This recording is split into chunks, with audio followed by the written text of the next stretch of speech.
I appreciate that. And in the meantime, can you just introduce yourself real quickly to my audience? Sure, absolutely. First of all, thanks for having me on. And my name's Geoff Klopp. I've been a correctional officer for 29 years with the Delaware Department of Corrections. I work at Sussex Correctional Institute in Georgetown, Delaware. And I think that's it. Okay, so you work for the state, correct? I do, yes, sir. Okay, so let me just real quick, so I can remember, I got a lot of people from the audience, not everybody's corrections. How many state facilities do we have in Delaware? Well, there are 3 level 5 male facilities.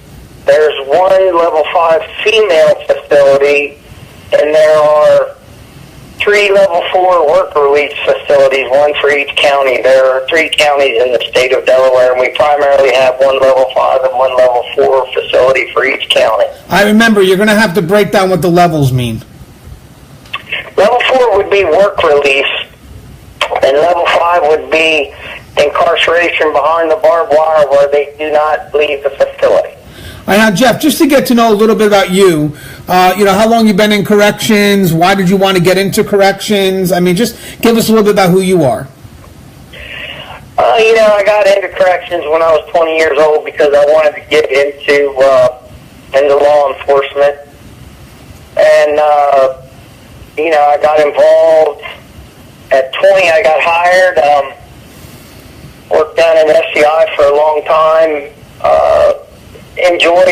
I enjoy working in corrections. I enjoy the camaraderie of the officers and the interaction with staff and the ability to try to help somebody else on occasion in corrections. I was on the CERT team, which is our emergency response team, for about 10 years. And 6 years ago, I decided to run for president of the Correctional Officers Association, so I've been doing this for the last 6 years. Now, let me ask you a question. Do you feel that you needed to run for that position to be a president of the Delaware Association for Corrections? I did. I felt like the organization wasn't going the direction that it needed to go. We had a tragic incident where an officer was stabbed, and I got an opportunity to go to Legislative Hall and speak with legislators, and I felt like I could make a difference, so I went ahead and made the decision on my way home that day to run for president the following year. And now let me ask you a question. From before you got into where you are now, have you seen any differences with what's going on in Delaware, with anything you guys been able to implement, or do you feel that you're still not getting your voice out there? Well, we weren't getting our voice out there until February the 1st, and that's the sad part. We've experienced what a lot of other correctional communities have experienced. I mean, the state had tried to keep our salary low. We currently operate with about 35% of our daily staffing needs is overtime, which is unacceptable. And, we were basically not treated as law enforcement officers and the professionals that we are, primarily because we're out of sight and out of mind, and we can't, we don't get the attention and the interaction that the police officers do with the public, so a lot of the public tends to forget about us until we have, tragic situations happen like we had in February. Well, I'm going to be honest with you. That's one of the reasons we're going to discuss. That's one of the things we're going to talk about on the show. But that's why I do the show here. That's why I do the appearances like MSNBC, CNN, wherever I've been on. I do that because I feel that corrections in the shadows, but I feel that we need to speak up because it's our lives that are on the line. And I feel that the front line has been hit hard, especially through these last couple of years. I mean, issues in Alabama, Arkansas with Lisa Modine, stuff to me that's elementary, like officers being properly equipped, proper staffing. I mean, these to me should be quick fixes because if you're the front line, you see how it's immediately needed. But the problem is, for some reason, either upper management doesn't want to hear it or they just don't know. So so I put the show together to kind of inform people. This way, you can't say you don't know, because now, if you listen to the show is expressing these concerns in a very professional manner. Just basically, I believe corrections in itself is pleading for help. And I want to mention something just on a side note.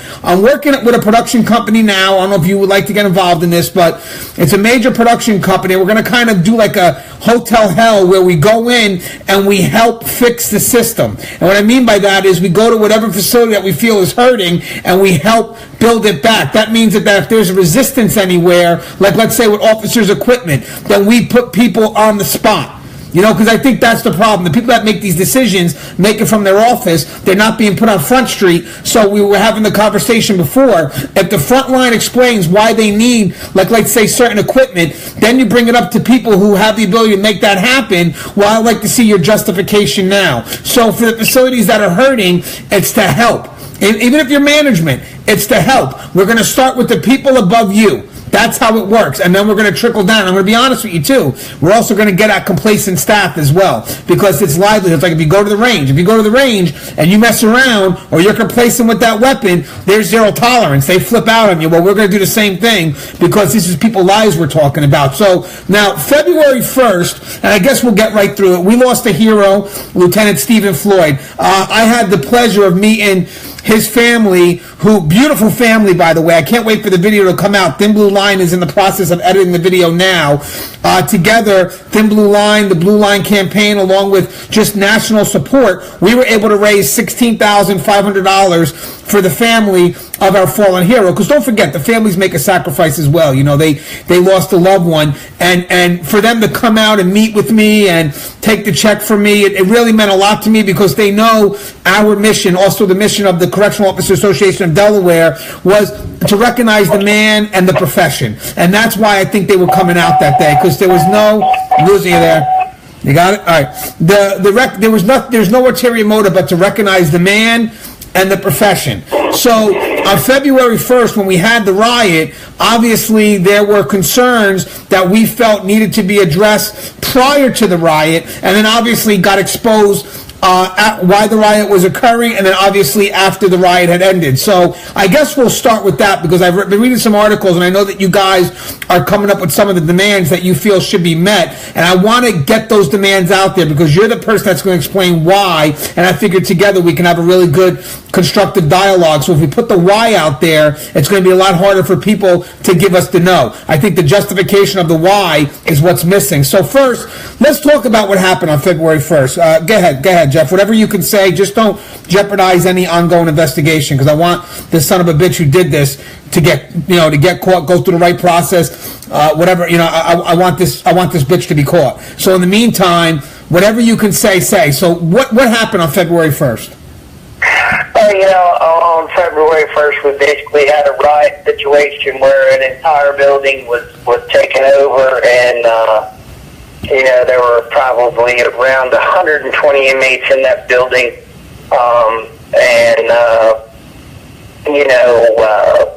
staffing was at a low, and there absolutely should have been more staffing in the building, and there were signs, and people had communicated with people that there were issues in the buildings, and those signs and signals were ignored. But basically what happened is they took the entire building, and then we had to work through the process where they finally ended up storming the building after all of the other hops had been released, with the exception of Lieutenant Floyd, who was murdered. And then they stormed the building and basically took the building back, which is currently not occupied with any inmates. But it was a culmination of things, as we always look back, hindsight's always 20/20, and there were signs and communication.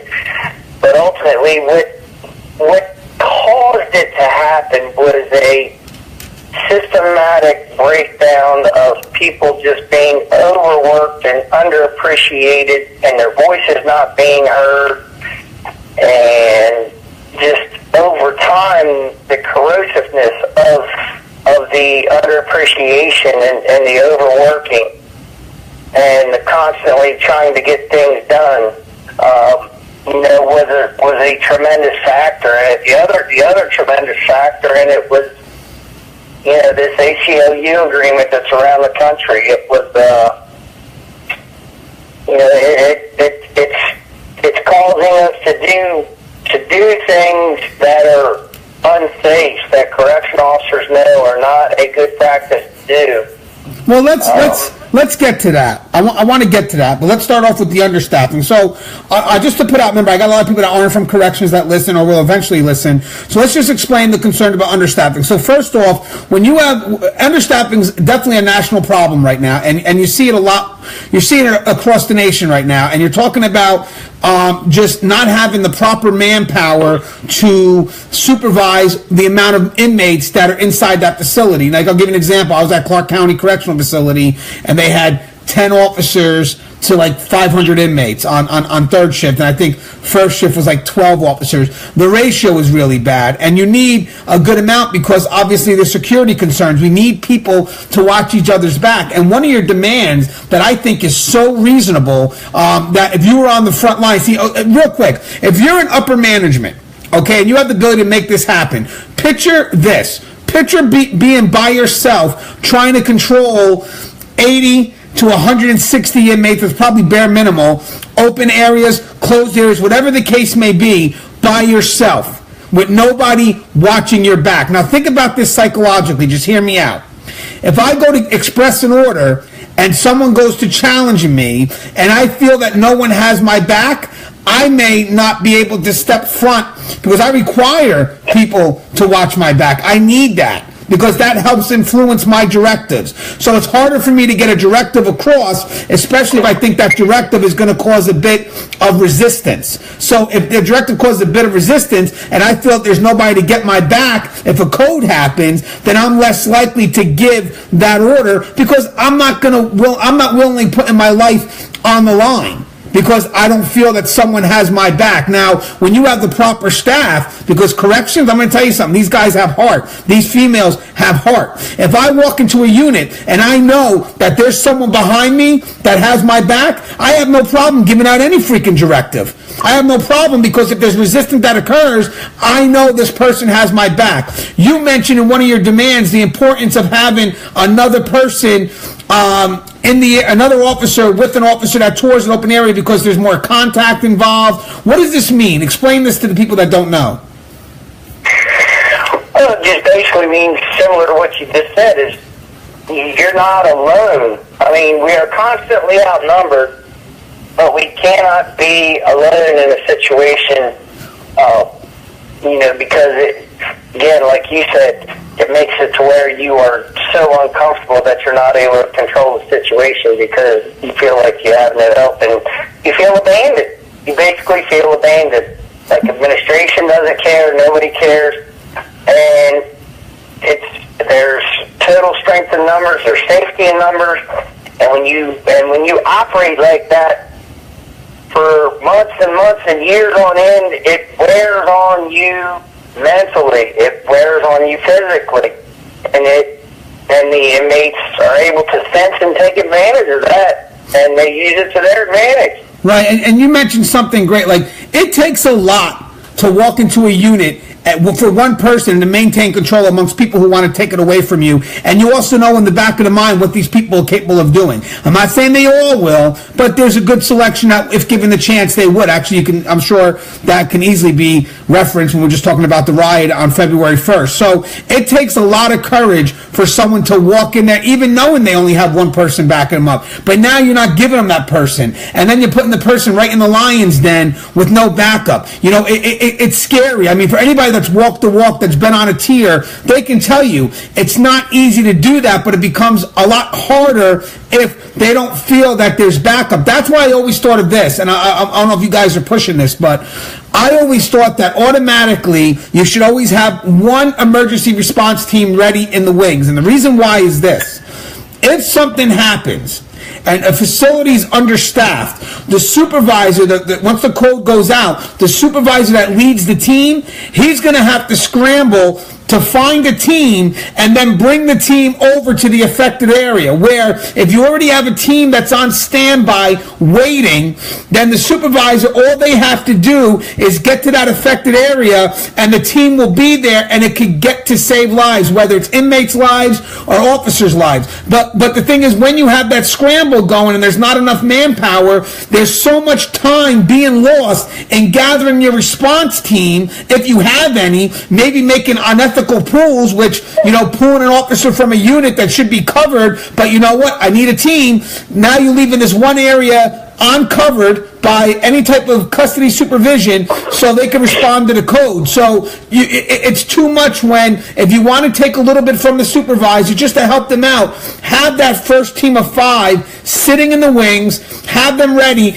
and when something happens, there's no scramble. The supervisor gets right to the affected area with the team right there, and they also know who they got. You can rotate that however you want to do it, but the point is, having that person on, having that team ready serves a couple of things. One thing is it gives more confidence in the officers and the supervisors, because they know something happens, my back, someone's got my back, there's a team that's got my back, the supervisor will be ready. The supervisor's more confident because he knows he's got a team waiting in the wings. It makes it more effective for the officers to give out their order, because if there's any inmate that disagrees with an ethical order, the team's going to be there to back you. But most importantly, the inmates know. The inmates know, hey, guess what? Not today. Not today, because if I mess around, there's enough staff here that's going to come and quell that situation immediately. There's not going to be a scramble.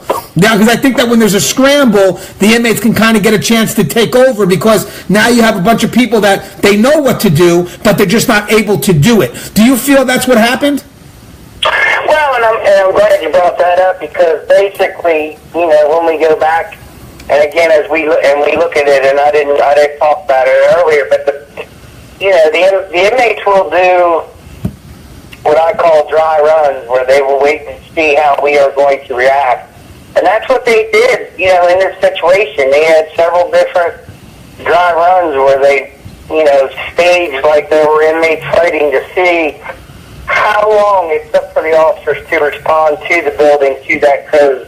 How many officers showed up at the building to respond to that code? What buildings did those officers come from? And they did this enough times to where they were, they had an idea as to what our response would be that day and what their time frame they had in order to be able to do some of the things that perhaps they wanted to try to do. And it's absolutely one of the things that we're trying to do, is to get and to have an emergency response team set up, because yes, that is what happened. That is what happened that day, is you had no team and you were pulling people from areas, and it takes you 3 to 5 minutes to get to the area for the response team to assemble, and then you have to put your clothes on. By then, 7 to 10 minutes, it's over. Well, I agree with you 100%. Eileen says that upper management may not want to do that because it's a waste of money. I'm gonna fill in that. I want to get your perspective on this too, Geoff. But I'm gonna tell. This is for upper management right now. This is lies we're talking about. Geoff just said it so perfectly clear. The scramble for the supervisor to get the team, or the scramble to develop a team, is seconds.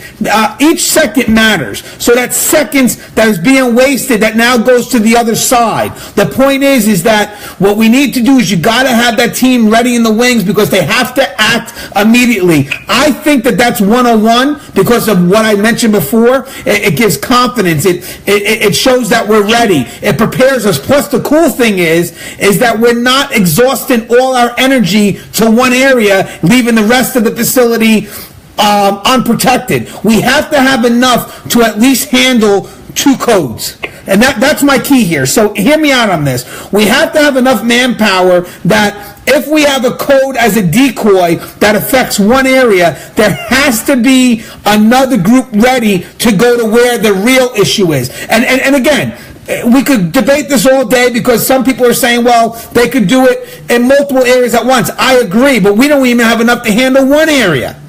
So the point is, the debate is at least give us something to handle too. Anything after that, okay, we tried. But the point is, you're not giving people the manpower to handle one. Hey, Geoff, do you agree with Eileen says that upper management thinks that if we were to implement that, they would think it's a waste of money? Well, yeah, absolutely, because ultimately, you get into the vicious cycle of, of course, after you have an incident, not even this bad of an incident, but you could just have a terrible fight or anything, an officer assaulted, you're going to be able to get some resources. And then management they pick away and they pick away and they pick away, and it's all about the dollar. And ultimately it becomes about, the inmates and not the officer's safety.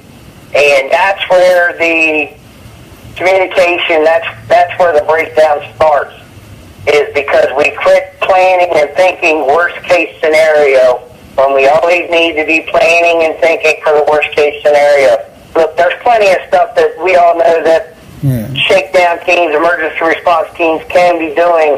They could be searching common areas for contraband. There's always things that we can find stuff for people to do in a prison to search for contraband and drugs. I mean, there's no lack of work for a correctional officer, and to not have emergency response teams is I agree. It's 101. It's the basics, but it's one of the first things that they try to cut because, and I don't understand it, but most administrations get to where they're too worried about cutting things and they're too worried about trying to get their next promotion, and they're not as concerned about keeping officers safe. Is the only thing I can think that's happening. Well, we talked about that. When you have people in appointed positions, they're more worried about the future, where you need somebody that's worried about today, because today is what matters. That February 1st, I wasn't thinking about the future. I was thinking about minute by minute.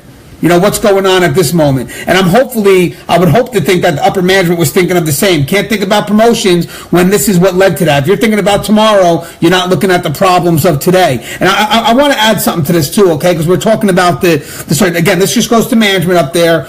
The team is a necessity. Okay, hopefully we explain this well enough between me and Geoff so we can move on to the next section. But I want to mention this again because Geoff only has about 40 minutes here. The team, an emergency response team on standby is essential. People may think that team is doing nothing that's not the case. Just the presence of those become intimidating. I'm going to give you an example of a story where there was 3 officers that used to stand outside a wall of a prison that was in a big city. Okay? Those 3 officers, when people that did not know the prison system got moved up and they became like on the administrative end or the upper levels of management, the upper echelon, the first people they cut were those 3 officers because they looked at them and said, well, these officers aren't doing nothing. But they were wrong. Just those officers' presence deterred people from throwing contraband over the wall. Because remember, the facility was in a big city. So it's the presence that matters. It's a bit of a psychological game as well. So just by having the team ready, look what it sets forward. It sets forward confidence in the officers, confidence in the supervisor that's going to have to lead a team, and also the inmates now. They're going to think, man, these people are, they're prepared. They're prepared. Plus now we know in our routine work, it's tough. We do things rather routinely, and he mentioned before that inmates can play us. They can check our responses, whatever it is. And that's hard to control because of the environment we're in. But we definitely got to go through drills more often. That's where training gets involved. We have to spend the money for training because we need people to act as if this is second nature. We need to do defensive tactics more than just once our whole entire career. Everybody should be trained in how to handle certain situations because they're the ones that are going to face it at that moment in time. Like obviously there could be specialized training that goes to CERT teams. I agree with that because they're going to come in and really get the aggressive stance. But in the meantime, we can't neglect the officers who are working on that front line who are going to be immediately affected by what happens at that moment. So they need to go through some serious type of training and retraining to the point where everything becomes second nature. That's the key. You're training this to be reflective. Also, I want to add something else here we're going to mention about understaffing, Geoff, and it's about preventive measures. If you don't have enough staff available and you're running on a skeleton crew all the time, then you're just worried about movements. And for those that are uninformed, movements are the areas that inmates have to get to. Like, I don't know if you have a centralized feeding, like for mess, or school, programming, medical. Those things are always going to be essential. Having said that, so are preventive measures like searches, making sure that, inmates are getting properly patted down. We have the manpower for that, the proper amount of escorts, security concerns. And what happens here is sometimes people get so overwhelmed with programming that security measures have to fit within programming, and that's backwards. It's programming and movements that have to fit within security measures, and security measures consist of both preventive and reactionary. Okay, so in the meantime here, if you don't have enough staff, Geoff, what are some of the things we're going to be ignoring besides searches? If you're going to be ignoring everything, you're not training. Training and the fact not even searches, but just general observation of inmates' behavior. And absolutely, you're not getting any training. And ultimately, one of the bigger problems we have, too, when you talk about understaffing and minimum staffing is, the fact that we've run it on skeleton crews for so long, and our officer turnover rate, meaning the people that we hire don't stay with the department long enough, and they leave, and we end up with another new employee, another new correctional officer. And you don't have competent staff because you don't have experienced staff that know how to observe and know what to look for. So you end up with far more rookie officers and not enough seasoned people that have been around and know what to look for and know how to handle themselves.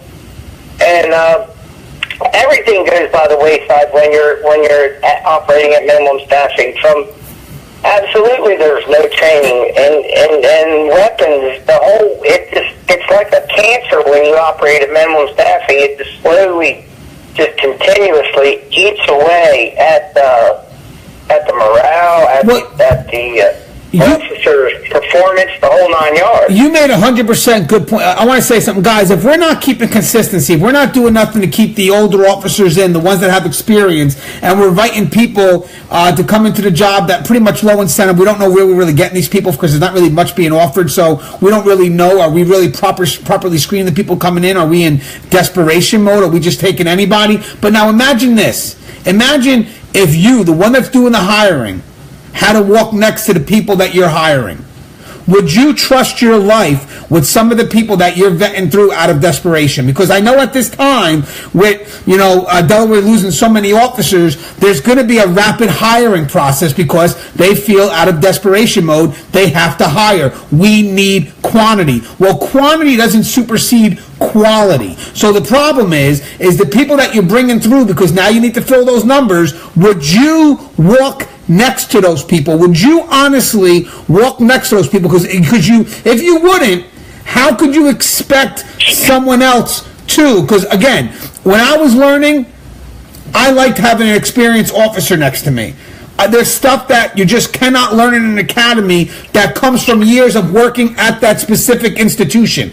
Okay? Yes, there's stuff that people from the academy can bring in too. I agree that don't throw away what you learn, because there's stuff that you could bring in as well. People fresh from the academy lift complacency, I believe. But then there's experience that comes in. People that know these inmates, know what they're about. Just good information that can be passed forward. And if we don't do anything to keep these experienced officers, and if we don't do nothing to invite proper people to work in this facility or to work in corrections, because remember, corrections, believe it or not, is law enforcement. I don't care what anybody says, it is. So if we're not doing the right incentive to get the right people in, and we're not doing anything to keep the good people in, what's going to happen to the system?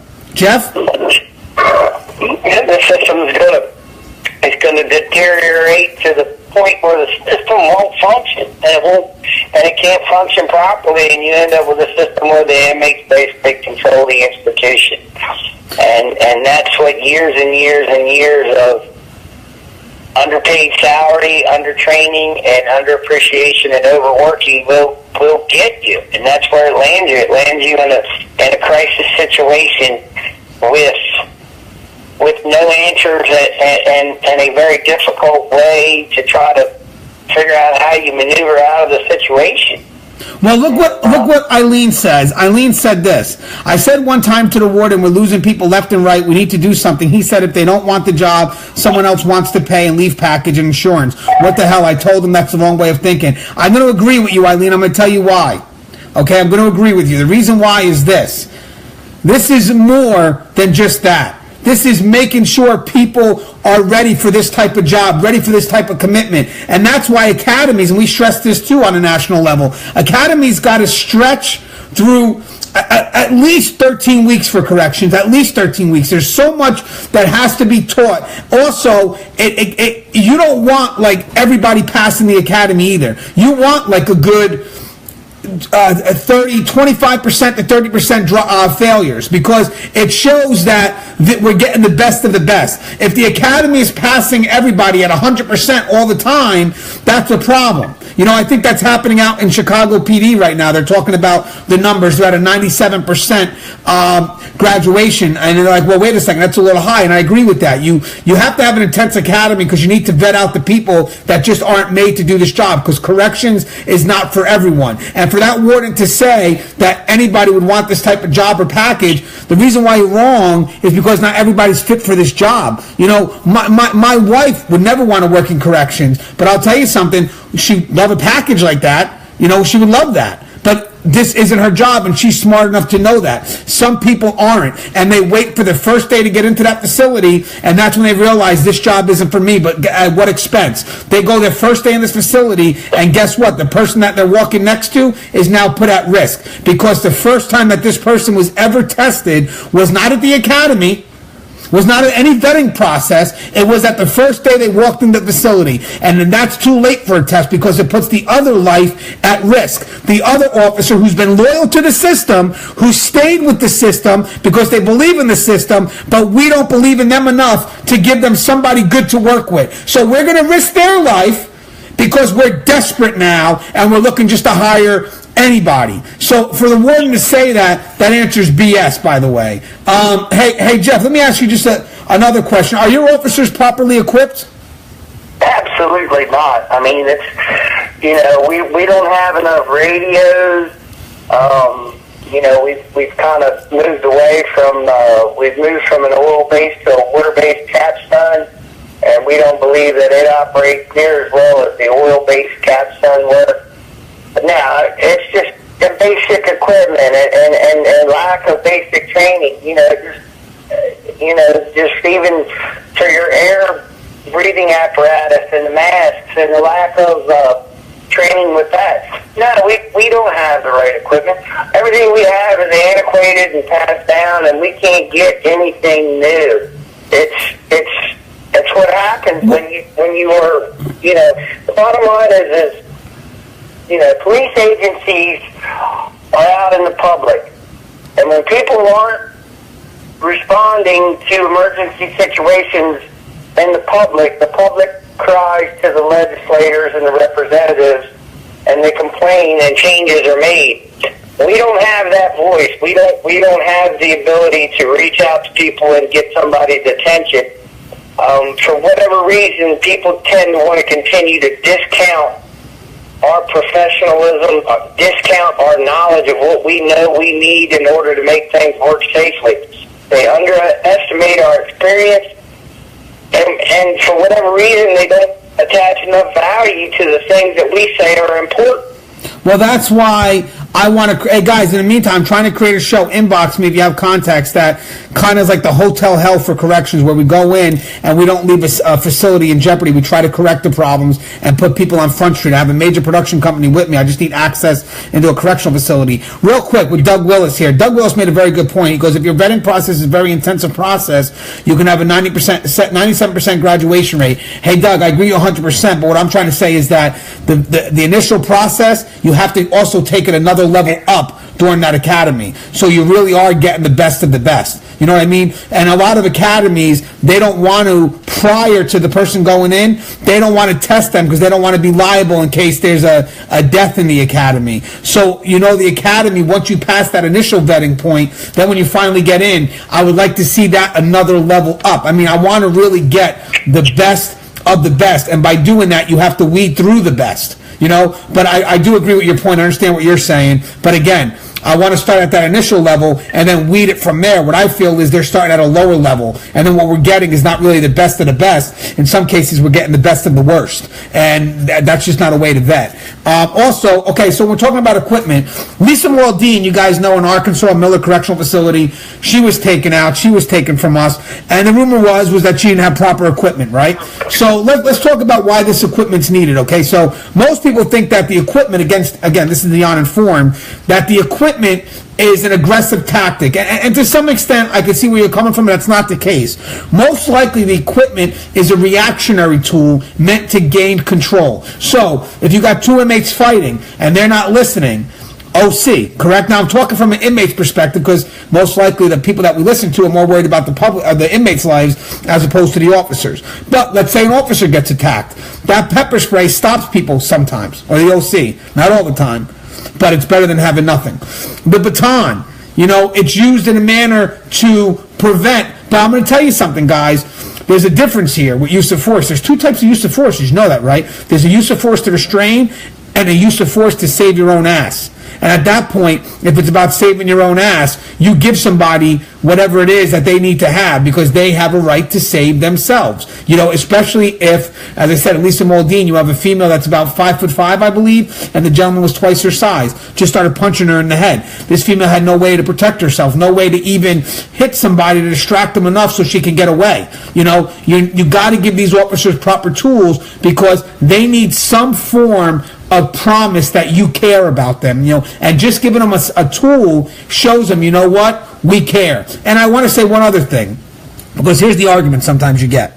The argument is, well, the reason why the officers don't get these tools is because they tend to play around with them, and when they play around with them, people get hurt. Okay, so the one officer, let's say, that uses OC in an unethical manner, okay, now, I don't know this officer from Adam. He does something foolish. I got to get punished, which means that you're going to take my chances of going home because this officer did something foolish. How unfair is that? How unfair is it that this one officer does something foolish, and instead of you just punishing them, everybody that comes to work who believes that they should come home now may lessen that chance because you want to set a statement which is generalizing the punishment to everyone because one person acted foolish. That's not how it works. We got to stop generalizing the system based on extremes because in the process of you doing that, you're going to eliminate good officers who do the job the way they're supposed to do it. And that good officer is going to wind up getting hurt or killed because you wanted to generalize something based on some idiot officer who no longer defines what it takes to be a professional behind that wall, but yet you'll treat the professionals like him. And that's unfair. So for equipment like radios, we need it, guys. We're outnumbered. You got to give these guys, because I'm going to tell you something. If I'm in trouble, the first thing I go for is that radio. That is my best friend, because that radio is now going to alert to the facility, I'm in trouble, I need help. Now imagine this, I'm stuck in a desperate situation, inmates are coming at me left and right, and I go to click the radio, my only piece of survival that I have is this damn radio, and I go to click it, and it doesn't work. How would you feel if you were that officer? Put yourself in the officer's shoes. How would you feel knowing that you gave that officer that shitty radio? That lineup, or however the officer gets the radio. How would you feel if you gave that officer the radio and then you found out that he had a chance to call for help when you're looking at the camera, but then you found out that he kept on hitting the button and it wasn't working? How would you feel? In my opinion, it's not just the inmates that are responsible for taking that officer's life, it's also bad management. What are some of the other things you're asking for right now, Geoff? Mainly the biggest thing is getting the compensation package right and getting it so that we're competitive with the compensation package and we can get some folks, that are going to be willing to want to come and work at the facility. And the bottom line is upper management has been so broken in some of these areas that they just treat officers as if they're a number, and the callousness, and just as you talked about the radios and the fact, you can ask for a radio, and they're like, we don't have one, and the callousness and the lack of regard for human life, and just the uncaring and the numbness that comes, and I believe a lot of that numbness comes, though it comes over time to the supervisors, because they get frustrated when you have a tremendous turnover rate like we have. Right now we lose about 60% of the people that we hire in the first 3 years that you hire them. I mean, and that number's that's a 10-year average. So if you're a supervisor and you're continually seeing new people come in and come in and come in, the frustration just grows over time. So, I mean, again, it's a cancerous breakdown, and I know it happens in a lot of facilities. It's not unique to Delaware, where the state tries to cut everything to the bone when it comes to salaries, and try to not care about turnover rate of officers as they leave, and not having enough experienced officers. The cancer that comes out of turnover and having new staff all the time goes all the way up to the warden, because the warden gets tired of dealing with seeing new officers come. And people don't realize the cost of turnover in staff and corrections. It is tremendous, because we're trying to manage people that nobody else even wants to spend 5 minutes with, but we spend 8-hour-a-day shifts with them. And the cost that comes from not spending the money up front to have a quality compensation package to keep people that are willing to come do the job, and the cost that it ends up costing the state on the backside in inmate lawsuits, officer lawsuits, all the way across the board, the cost is far more, and until management and states start to look at this the proper way, which is to pay correctional officers the money that they deserve for the job that they're working, and get enough quality people to stay in these positions, corrections is going to continue to see the same catastrophic issues day in and day out until these governments, states, and federal start to look at things differently. Well, first off, excellent point, by the way. I agree. It's funny, Dan Scalone says that there's been times I don't even recognize the name of the officers assigned to my unit, and that's sad, because,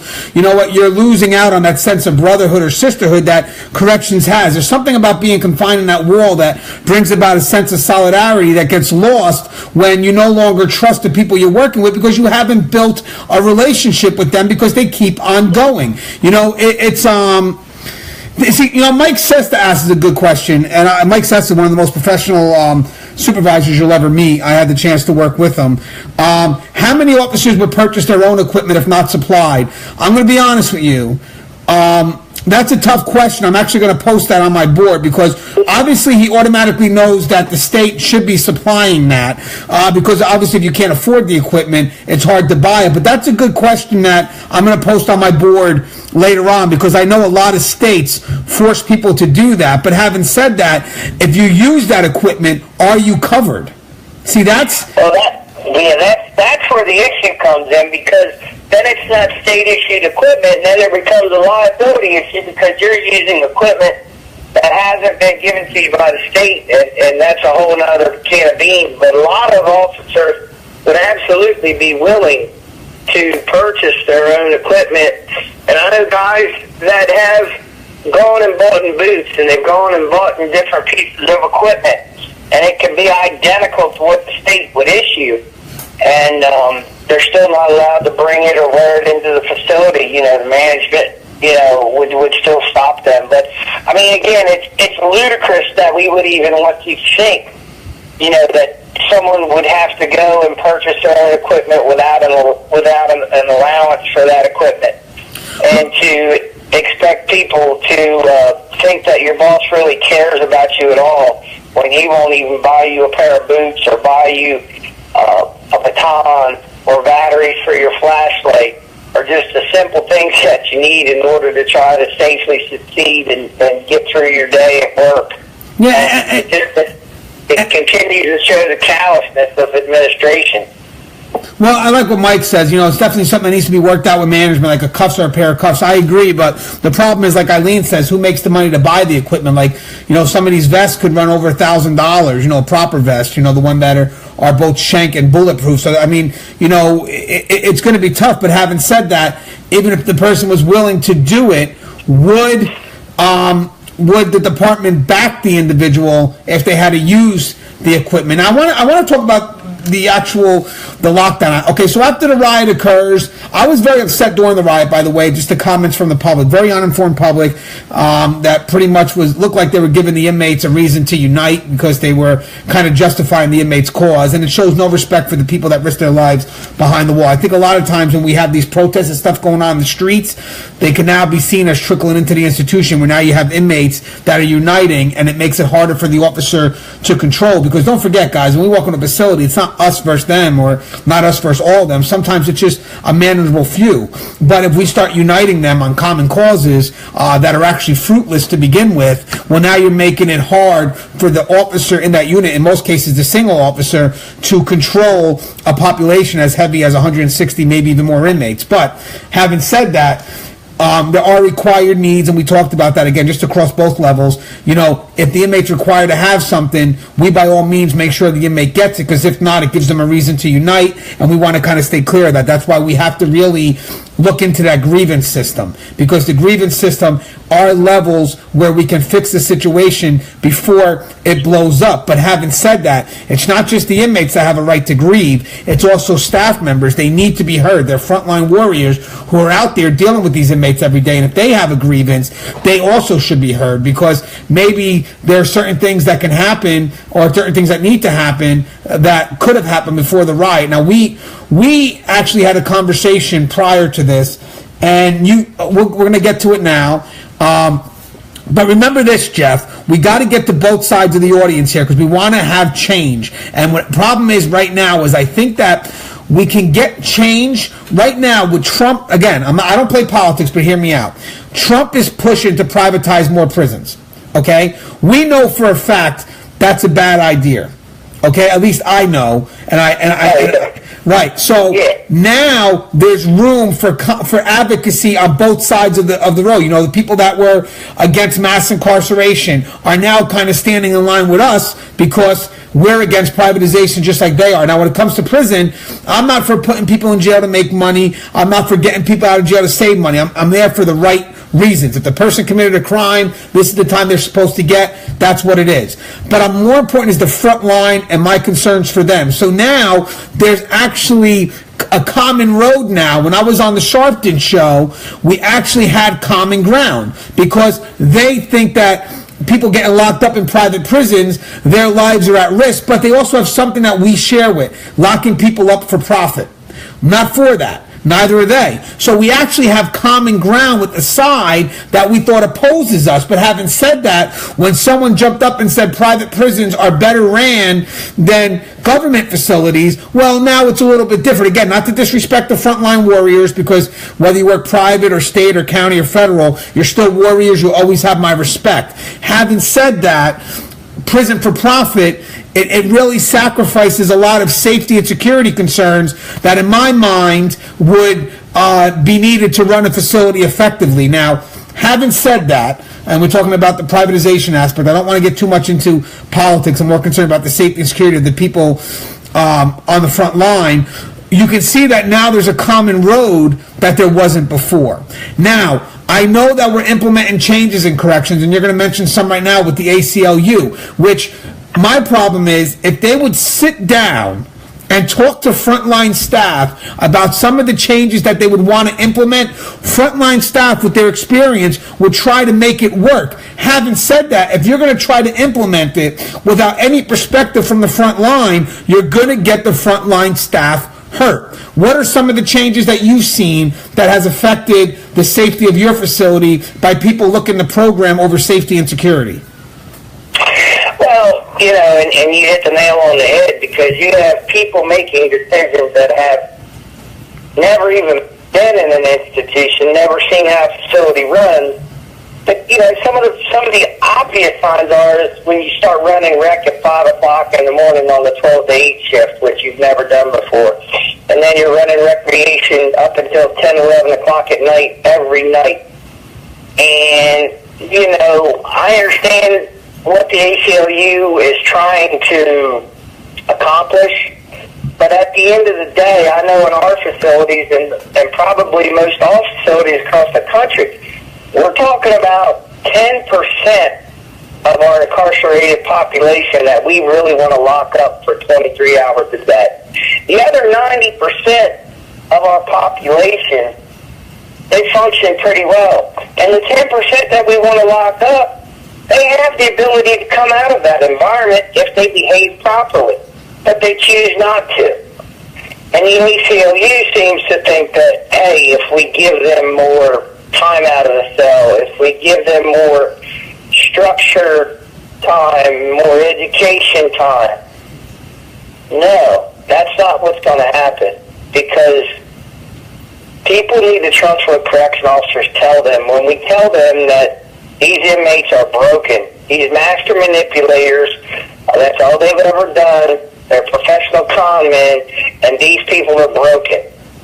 They're in jail because they did some type of a crime.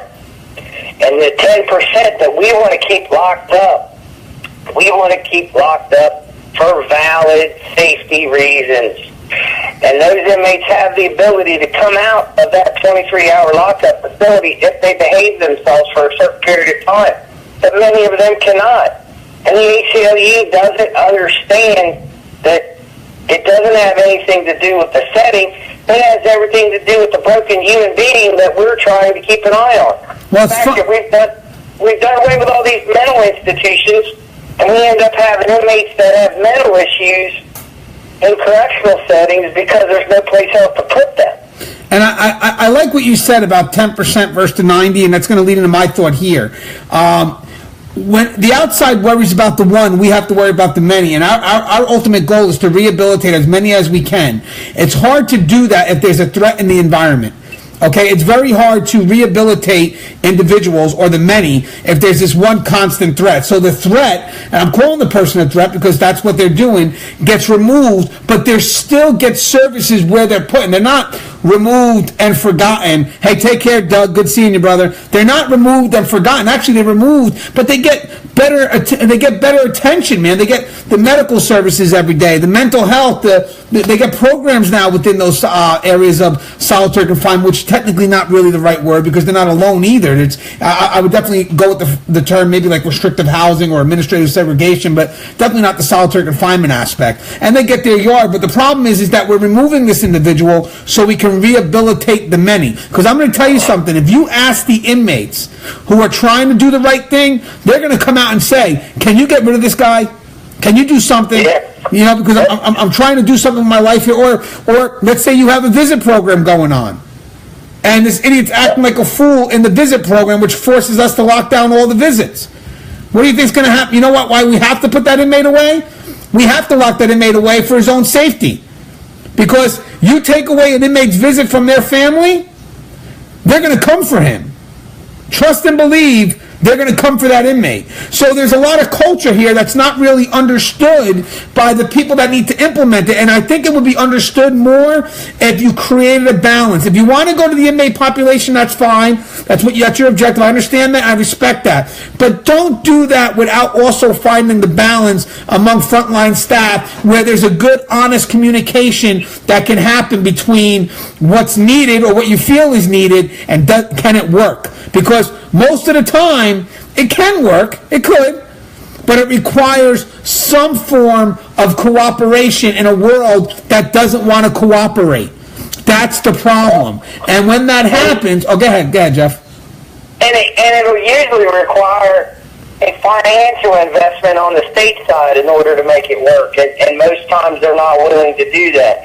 Again, we have too many judges, too many people out there making decisions in correctional environment, and these people refuse to even come in and make a tour through these facilities when you ask them.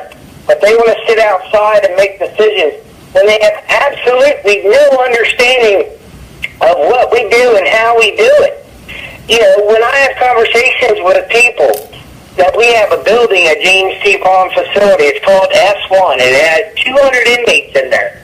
And these inmates, a lot of them are doing natural life, or at least 20 years of a prison sentence in order to be able to qualify to live in this building. Those inmates are all on the tier, 50 of them on a tier. There's 4 tiers. They have a key that opens their door, that lets themselves in and out of their door. And they stay on the tier. And these guys aren't a problem because they behave and they've accepted their responsibilities for their actions, and they're making the best they can out of their life. So you can't tell me that it has to do with somebody's sentence. It has to do with an individual's behavior. And ultimately, we know what we're doing when we want to lock up 10% of people that choose not to act like they have sense. And the ACLU and the public needs to trust our judgment when it comes to those situations. Yeah, they got to stop generalizing extremes as a way to define the system. You know, you got to start looking at, you know, individuals, you know, because again, we're not a perfect system. We have people that do foolish things. But again, they don't represent the system. So now when you're sitting down with a professional, he's being compared to, or she's being compared to someone who did foolish things. That's wrong. And now that person's opinion in your mind has no value. That person's opinion has the most value because they're the one on the front line putting their lives on. Let me tell you something. The front line is going to want to make it work because their life depends on it. Their life depends on it. There is no greater incentive for somebody to want something to work because their life depends on it. If that's the case, why do we eliminate the people that have the biggest incentive to make it work? Why do you only go to the one side and leave the other side untouched when what they don't realize is there is a partnership here, believe it or not. There is a partnership here, guys, and we have to agree to that. You know, there's a partnership between the officers and the inmates to make things work. Let's just put it out there on the table. There is a partnership there. But if one side is left out, it does not work.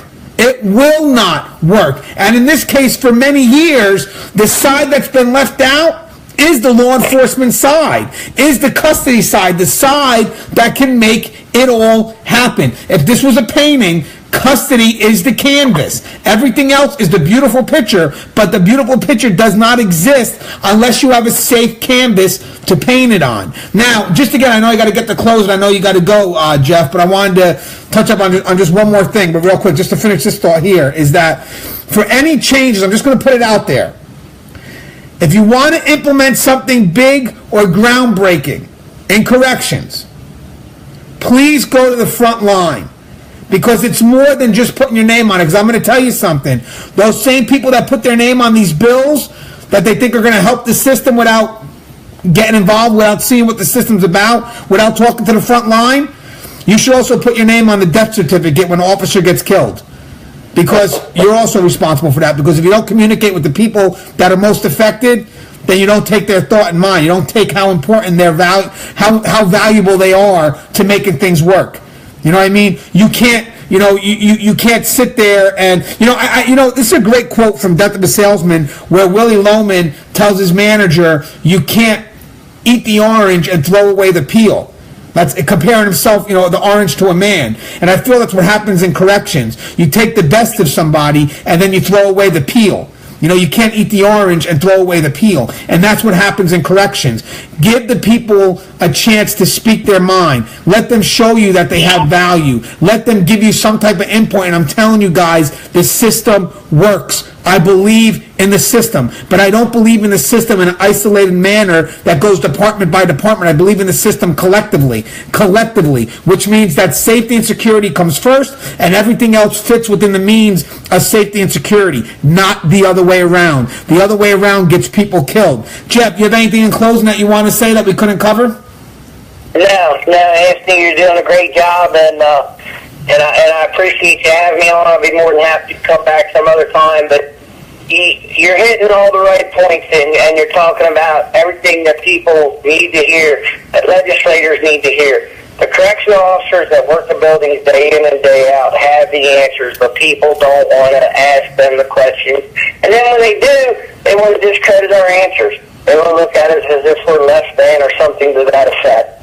And I agree. If you really want to think you want to make that decision, get your ass in the jail, go walk around, go spend some time with these officers and see what we really deal with on a day in and day out basis, you know.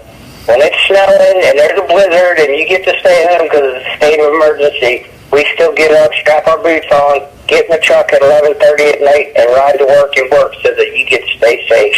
Wow, well said, Geoff. Well, thank you, Geoff. I'll have you on again, brother, but keep me informed, and when you want to come on, consider this show a venue for you guys. I love you guys out there, and stay safe. All right, buddy. Take care. Good talking to you. All right, pleasure's mine. All right, we'll see. All right. All right, guys, I thought we covered a lot today. I wanted to help out our family in Delaware. Great people, guys, out there. I got a chance to meet some of the officers. I did a video. It's going to probably be released soon by Thin Blue Line. We showed great support for the family of Lieutenant Floyd. Just the national level, the money we were able to raise for them, which was excellent. You know, and that's what's needed. I think people need to see that we're one collective voice. You know what I mean? I mean, does that make sense? Because I think if people see us as one collective voice, they start to think twice about challenging us. And I do think we need venues like this. You know, we need venues like this because people right now feel that they can talk about us without being contested. So we have a venue like this, and it becomes harder to, you know, say what you want to say when you know people with experience are going to come out and say you're wrong, and I'm going to tell you why you're wrong. And eventually people will start looking at us because we're the warriors that work behind the wall. You know, we actually do have some say in what happens, and I think sometimes that gets ignored. But I think that if we become a collective voice and take advantage of these social media outlets, well, there's nothing we can't accomplish. You know what I mean? There's nothing that we cannot accomplish. We're talking about human lives here, guys. We're talking about the chance to stand up for somebody who has the chance of losing their lives. You know, stand up for a whole department. You know, Delaware, you know, look at the issues they had, and now we get together collectively as a nation and say, Delaware, you're not alone. Who can't you talk to? Because I could talk to them because that doesn't affect me. Who can't you talk to? Who did your boss say that you can't say nothing to, and I'll make the phone call for you? I could do that because I won't get in trouble because I don't work for the state of Delaware. You know, so the key is that we all help each other. We could be each other's voice when the other person can't speak. You know, and that's the key. But that's important because that's how we get our thoughts out there. You know what I mean? We have to do that because we're talking about human lives, and it gets to the point now where if we know something, we start holding people responsible. Is that correct? I like what Dan says, stepping out of the shadows. That's the key. It's about holding people responsible because now they can't say they did not know. That's the key. Because likely when people don't work the profession, they're going to use that as the excuse when someone gets hurt. We did not know. We did not know. We did not know. Not no more. Because I have proof. I have proof right now that you do know and that you chose to do nothing about it. See, that's the key.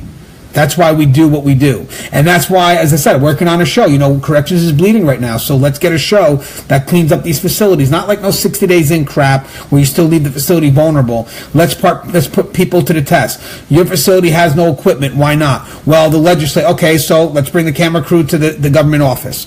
Let's talk to them. Let's put somebody on camera. And let's get them to see, you know, let's get them to explain their side. Because I think right now, once Frontline explains why stuff is needed, it's going to be very hard for people to contest it. It's going to be very hard. Because Frontline, their reasons for why, it relates to their life, their livelihood. How are you going to sit there and argue those points? You know, so, again, just a great show. Look for the video. It should be released when we gave the check over to Lieutenant Floyd's family. It was a great moment. We raised $16,500 for her. That was just our contributions all together from the page I do. And, again, next week I'm actually going to have a former heavyweight professional boxer on my show who's running for Congress. His name is Jameel McCline. I think I'm right. No, am I right? Yeah, Jameel McCline. I think that's correct. We're going to try to talk about both roads, his perspective and my perspective. Now, imagine having a show like that, guys, where you did a show about criminal justice reform, and you have one host, like myself, from the custody end of things, safety and security, and the other host, maybe like a former inmate, you know, and see if there's a middle ground here. Because I think right now the people that we thought had our back, they don't have our back, and you've seen it recently. So now the point is, maybe it's about time some of us go into the battlefield and flip the enemy around. You know, people that we thought were our enemy, maybe we can find common ground. Because right now it's about survival. And if it means that we have to swallow our pride a bit to move forward, let's do it. Because I want to save lives, and I have a feeling right now where we need to go isn't a path that we've ever taken before. But it may be a needed path. And it doesn't hurt, right? It doesn't hurt.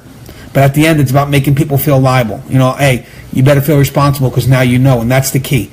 The key is to tell people what's going on so they can no longer lift up their hands when someone dies and says, I didn't know about that. Not no more. I'm going to end with this. I like what Eric said here. Prison's like a wheel on a bicycle. Everything radiates from the hub. The hub represents safety and security. The spokes and tires are all the other parts of the system, visits, educational opportunity, recreation, etc. When the hub is broken, the wheel collapses under its own weight. That is what is happening in Delaware. That's what's happening on a national level, Eric. National level. What a great way to end the show, because that pretty much sums up everything we just said. Great show. All right, guys. Love you guys. Stay safe. And as always, a pleasure, guys. Tune in next week, Tuesday, 6 p.m. Eastern Standard Time, but I'll post videos up in a minute. All right, guys. Love you guys. Stay safe.